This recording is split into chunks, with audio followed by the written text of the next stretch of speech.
Nahihirapan ka bang mag-manage ng stock kapag ang parehong produkto ay dumarating bilang karton, kahon at peraso? Karaniwan itong nangyayari at madalas nagdudulot ng magulong kalkulasyon at error sa stock.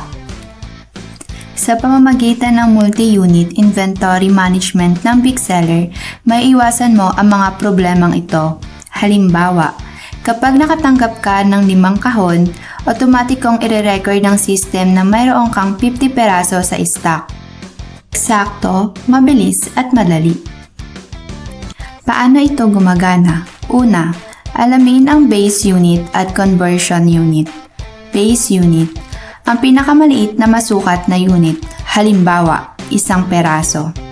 Conversion unit, mas malaking packaging unit, halimbawa, 1 kahon, 10 peraso. Ngayon, alamin natin kung paano gamitin ang function na ito. Bahagi 1, i-enable ang multi-unit management. Pumunta sa Settings, System Setting, Inventory Settings. I-click ang multi-unit management at i-enable ito. Magdagdag ng units gaya ng peraso at kahon.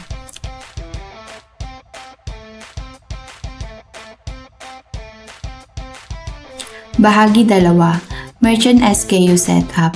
Pagkatapos paganahin ang function, maaari mo rin itong paganahin para sa isang espesyal na Merchant SKU.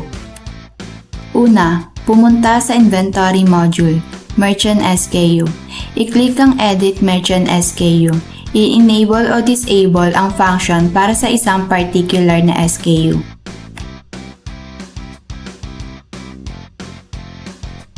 Pagkatapos paganahin, kailangan mong ilagay ang base unit at ang conversion unit kasama ang tuntunin nito. Dito mo rin maaaring itakda ang purchase unit. I-set up ang base unit, halimbawa, peraso, conversion unit at conversion roll, halimbawa, 1 kahon, 10 peraso, purchase unit, kung iba. Magtalaga ng barcode number upang mas mapaayos ang warehouse operation. Maaari kang mag-generate o mag-upload ng barcodes. Para sa bulk action, pwede kang mag-print ng barcodes mula mismo sa Merchant SKU page. Bahagi 3, mga pagbabago pagkatapos ng pag-enable. Sa warehouse management, stock in and out, transfer, stock count, move, restock receipt. Maaari ka na maglagay ng dami gamit ang conversion unit. Tumatanggap din ng items gamit ang pag-scan ng conversion unit barcodes.